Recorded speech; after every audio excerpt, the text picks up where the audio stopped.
नमस्कार दोस्तों, आज का हमारा टॉपिक है बदलते हुए मंशाएं।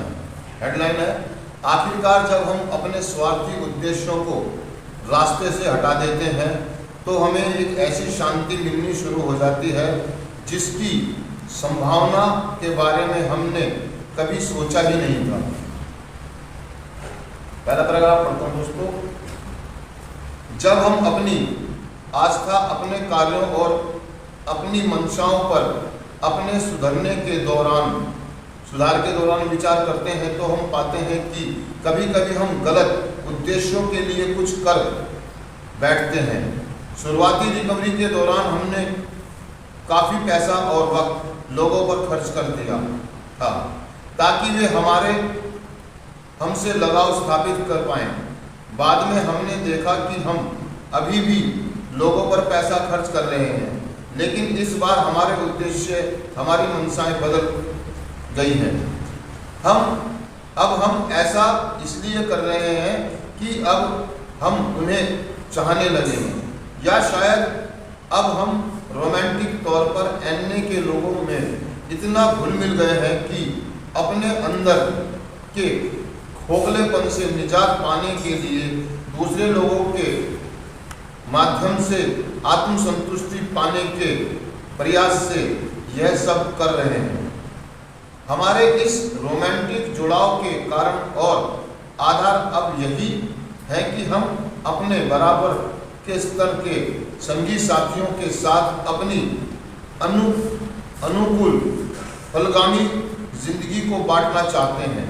हो सकता है हम कदमों पर चलने के आदी हो गए हों, क्योंकि हमें डर है कि अगर हमने ऐसा किया तो कहीं हम दोबारा से नशे में ना फंस जाएं।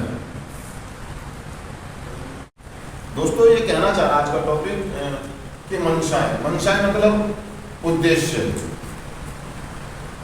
या मोटिव।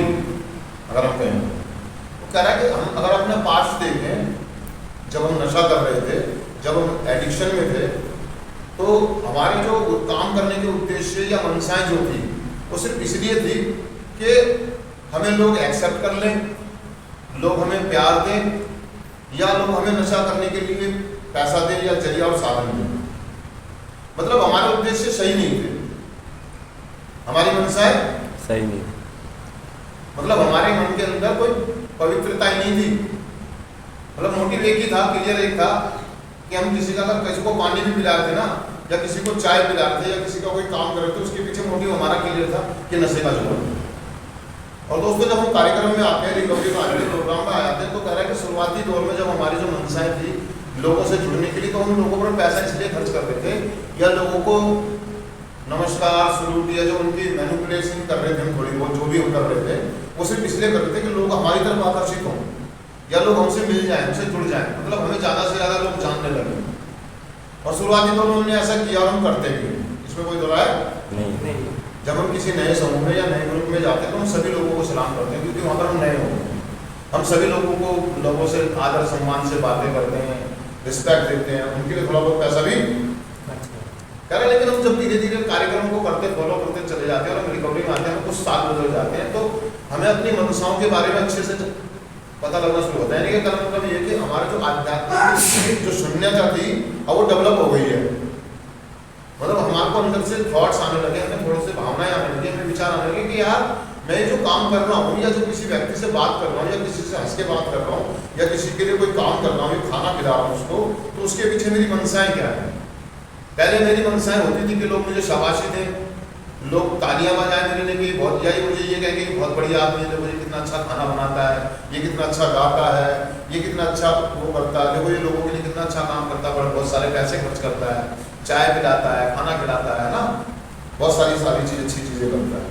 तो उसके पीछे मोटिव एक मंशा जो हमारी होती थी कि हमारे को हाई मिले, क्या मिले, हाई एप्रिसिएशन मिले, लोग हमारे लिए तालियां बजाएं, लोग हमारे को चार आदमी में ये कहे बहुत बढ़िया आदमी है, बहुत बढ़िया आदमी है। तो कहने का मतलब ये दोस्तों, कार्यक्रम करते करते अब हम एप्रिसिएशन के भूखे नहीं है, प्रशंसा के भूखे नहीं है। हमारी आध्यात्मिक जो शून्यता थी वो भर चुकी है, धीरे धीरे भर रही है। अब हमारे उद्देश्य और मोटिव बदल चुके हैं, हमारी मंशाएं बदल चुकी है। आज हम वो कह रहे हैं कि आज हम खर्चा तो करते हैं, लेकिन इसलिए नहीं कि लोग हमें शाबाशी दें, क्योंकि ये मेरा फर्ज है, ये मेरा कर्तव्य है। आज हम अच्छे काम तो करते हैं, लेकिन हम इसको मतलब लोगों पर एहसान ना समझ करके अपना कर्तव्य और अपना फर्ज समझ के खर्च करते हैं। हम जो भी वक्त देते हैं लोगों को, या जो भी लोगों के लिए हम करते हैं अच्छे से अच्छा जो बेहतर करते हैं, उसको अपना कर्तव्य और अपना फर्ज समझ के महसूस करते हैं। पहले क्या होता था कि जब हम शुरुआती दौर में रिकवरी आते तो हर चीज के लिए हक मांगते हैं। क्या मांगते हैं? हक। मेरी मंशा है कि मेरा हक है, लेकिन आज हम अपने फर्ज को भी समझने लगे कि ये मेरा फर्ज है। क्योंकि हमारा बारवा कदम हमें क्लियर कहता है कि इन आध्यात्मिक के सिद्धांतों को जो हमने कार्यक्रम करा, जो हमें आध्यात्मिक जागृति हुई है, उसके परिणाम स्वरूप हमने इसको सारी जिंदगी में लागू किया। हमने सारी जिंदगी हमारे जो हर एक क्षेत्र में लागू किया और दूसरे एडिक्टों तक ये संदेश भी पहुंचाने की कोशिश करें। जब हम किसी के लिए कोई संदेश देते हैं तो उसके पीछे हमारा कुछ मंशाएं होती हैं, कोई जुगाड़ ये वगैरह के कार्यक्रम करते करते आज चेंज है, परिवर्तन है, बदलाव है। हो सकता है शायद हम कदमों को इसलिए कर रहे हम ये सारी चीजें इसलिए कर रहे कि हमारे अंदर डर है आगे चल के वगैरह कि शायद हमारे अंदर ये डर है कि हम दोबारा से नशा ना कर लें। तो सही बात है दोस्तों, ये सच बात है कि हम जितने भी लोग प्रोग्राम करते हैं, जो प्रोग्राम करते हैं, लोग बहुत सारे लोग हमारे को जब हम आते हैं तो हमारे जैसे लोगों को रिकवरी मेंबर्स को बेवकूफ़ समझना शुरू कर देते हैं। क्योंकि आपने देखा होगा समाज में जो कोई आदमी टीका लगा करके और मंदिर की थाली लेकर जाते तो हम उसकी मजाक उड़ाते थे। जो सुबह उठ के टिप्पण लेकर अपने सीधा काम पर जा रहा है और काम पे से सीधा घर आ रहा है तो हम उसको बेवकूफ़ समझते थे। लेकिन अगर आज की डेट में देखा जाए तो हमसे बढ़िया वो लोग थे। हमारी चालाकी ने, हमारी होशियारी ने हमें कहाँ से कहाँ लाकर पटक दिया, हमें एक एडिक्ट बना दिया, हमें एक नालायक आदमी बना दिया, हमें एक गंदा आदमी बना दिया और हम दूसरों का मजाक उड़ाते थे। ऐसे ही जब हम कार्यक्रम में सुधार में जाते तो लोग कहते हैं डर को क्या डर रहा है। ऐसा कुछ नहीं है दोस्तों, हमारी आध्यात्मिक जागृतियाँ हो जाती है, हमारे अंदर चेंजेस आते हैं, हमारे सोचने विचार करने के चीज़ों में बदलाव आ जाते हैं। हम जो भी बातें बोलते हैं उसके पीछे जो हमारी मंशाएं होती हैं वो क्लियर होती है कि जो भी हम शब्द बोल रहे हैं, जो भी हम आपने सुना होगा जब प्रभु जो भी शब्द बोले आप प्रार्थना करते हैं कि हम जो भी शब्द बोले वो आपके द्वारा भेजे गए हो। मतलब आप मोटिव क्लियर है कि मैं नहीं करता, वो करवाता है ईश्वर। मैं जो भी अच्छा कार्य करता हूँ उसके पीछे एक ही आवाज होती है कि मैंने नहीं किया है, ये ईश्वर ने करवाया मुझसे। अगर मुझसे कोई गलती होती है आज के डेट में तो उसको मैं ये करता हूँ कि मैंने गलती की, मुझसे हुई है। और जब कोई मुझसे अच्छा काम होता है तो मैं कहता हूँ ये ईश्वर की कृपा है। क्या है? ईश्वर की कृपा है। मतलब मनसाएं बदल गई, डर नहीं है। आज मैं सीना ठोक के ये बात नहीं कहता हूँ कि मैंने किया, नहीं, मैंने नहीं किया, हम सब ने किया। क्योंकि आप लोग अगर नहीं होते तो ये सारे काम करना मेरे लिए बड़ा मुश्किल हो जाता, बड़ा मुश्किल हो जाता। यानी कि नशा छोड़ना मेरे लिए बड़ा मुश्किल था। बहुत सारे लोग कहते हैं कि मैंने नशा छोड़ा, नहीं नहीं भाई, मेरी तो हिम्मत ही नहीं। अगर मेरे बस की बात होती नशा छोड़ना तो मैं अपने घर पे ही छोड़ देता, मुझे फेलोशिप की या इस 4 दीवारी की जरूरत ही नहीं पड़ती। तो जो भी काम करते थे जब हम पास में तो उस पर अपनी मोहर लगाते थे, लेकिन आज ऐसा नहीं है। आज ऐसा नहीं है। आज हम समय देते हैं लोगों को, पैसा भी खर्च करते हैं, बहुत सारी चीजें हम करते हैं, लेकिन उसके पीछे मनसाएं पॉजिटिव होती है, मनसाएं पॉजिटिव होती है। हम डरे हुए नहीं है कि लोग क्या कहेंगे, हम डरे हुए इसलिए कि हमसे कहीं नशा ना कर ले हम, या हमसे कोई गलतियां ना हो रहा और क्लियर हम इसलिए कदम करते हैं, हम इसलिए प्रोग्राम करते हैं दोस्तों, हम इसलिए आध्यात्मिक जागृति या हम आत्मिक शांति प्रार्थना करते हैं, इसलिए हम शांत रहते हैं, इसलिए हम लोगों को माफ करते हैं, इसीलिए लोगों को हम गिव अप कर देते हैं। बहुत सारे मुद्दे हम हटा देते हैं अपनी जिंदगी से, क्योंकि हम डरे हुए नहीं है, लोगों से डरे हुए नहीं है। हम सिर्फ डरे हुए इसलिए कि कहीं हमसे गलतियां हो गई तो कहीं हम दोबारा से नशा ना करें। मेरे शब्दों से या मेरी मनसाएं जो है कोई गलत हो गई तो मैं दोबारा से नशा ना उठाऊं। कहने का मतलब है कि वो स्वार्थीपन जो शुरुआती दौर में था हमारे अंदर वो धीरे धीरे समाप्त हो गया है। आज की डेट में हम निस्वार्थ भाव से कार्यक्रम करते हैं, आने वाले व्यक्तियों को निस्वार्थ भाव से मैसेज देते हैं। आप फेलोशिप में जाकर देखना दोस्तों, बड़े निस्वार्थ भाव से लोग सेवा कार्य में जुड़े हुए हैं, सेवा में मतलब बढ़ चढ़ करके भाग लेते हैं। बहुत सारे मेंबर ऐसे हैं जिन्होंने अपना पैसा भी, अपना समय भी और बहुत कुछ चीजें मतलब सेवा के लिए दे रखी है, करते हैं। वो डरे में नहीं है, वो घबराए में नहीं है, उनको पता है कि अगर मैं कार्यक्रम नहीं करूँगा ये सारी चीजें जो मुझे मिली है ये मेरे को बिना शर्त के मिली है। आज मैं भी बिना शर्तों के दे रहा हूँ। मैं तो दोस्तों कार्यक्रम में आया तो मुझे भी बिना शर्त के किसी ने प्यार दिया था, बिना किसी स्वार्थ के, बिना किसी मंशा के। उसका उद्देश्य क्या करता है कि ये आदमी यहाँ रुक जाए और इसकी बुद्धि सही हो जाए और ये नशे से मुक्त हो जाए। जब मुझे बिना किसी स्वार्थ के, बिना किसी लालच के किसी व्यक्ति ने कार्यक्रम दिया है तो मेरी मनसाएं भी तो बदलनी चाहिए ना। शुरुआती दौर में लालच था कि मैं अगर इसको कोई अच्छी बात बता रहा हूँ तो ये आदमी मुझे एक बीड़ी पिला देगा, एक कप चाय पिला देगा, थोड़ी सी है ना, खाना वाना खिलाते, मतलब ये था। लेकिन आज ऐसा नहीं है। आज ऐसा नहीं है कुछ। बस एक ही चीज़ है कि मनसा है सिर्फ यही है कि कहीं ऐसा ना हो जाए कि मेरे द्वारा किए कार्य से किसी व्यक्ति को क्षति ना पहुंच जाए, किसी व्यक्ति को हर्ट ना पहुंच जाए। इस पर हम बड़ी निगरानी रखते हैं।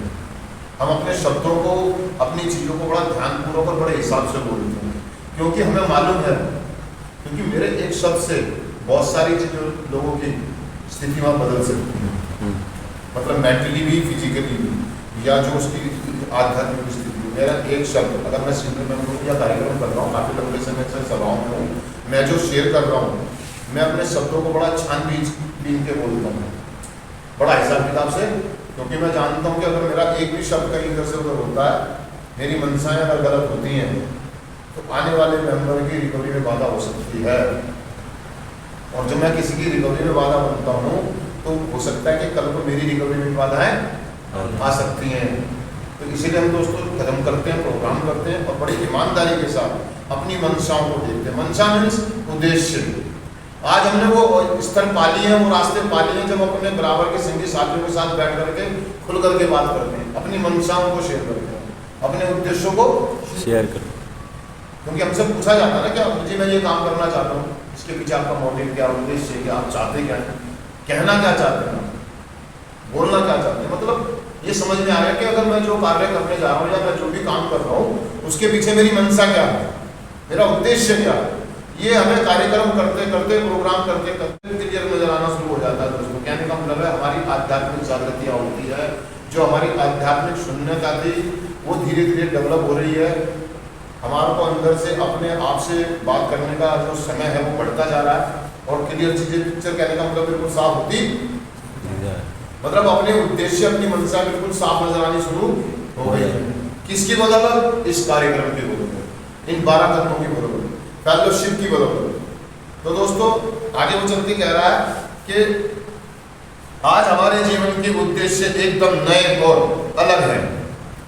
मतलब आज की डेट में जो हमारे उद्देश्य है बिल्कुल एकदम अलग और नए, नई सोच के साथ, नए विचारों के साथ हम आगे बढ़ते हैं। हम पुरानी जो ढर्रे पर हमारा ढर्रा था वो छोड़ दिया हमने, लालच, खुन्नस, गुस्सा, अहंकार, है ना, रिजर्वमेंट नहीं है हमारी किसी से। कोई व्यक्ति अगर हमारे साथ करता है, सीधी सी बात क्लियर है यार, हमारे को ये बात कहनी आ गई है, ईश्वर जो करता है अच्छे के लिए, ईश्वर जो करता है बेहतर करता है, ये बात कहनी हमारे को आ गई है आज की दुनिया में। हम समझ गए इस बात को कि जो कुछ इस दुनिया में घटित होता है वो बहुत अच्छा होता है, बहुत बढ़िया होता है। बस हमारी मंशाएं बढ़िया होनी चाहिए, हमारे उद्देश्य क्लियर होनी चाहिए। तो दोस्तों मैं चिंतन करता हूँ एक बात, सिर्फ आज के दिन सुधार के दौरान मेरी मंशाएं बदल चुकी हैं। जब मैं अपने व्यक्तिगत लाभ के लिए नहीं अपितु सही उद्देश्य के लिए बहुत से काम करना चाहता हूँ। आज मैं अपनी मंशाओं पर गौर करूँगा।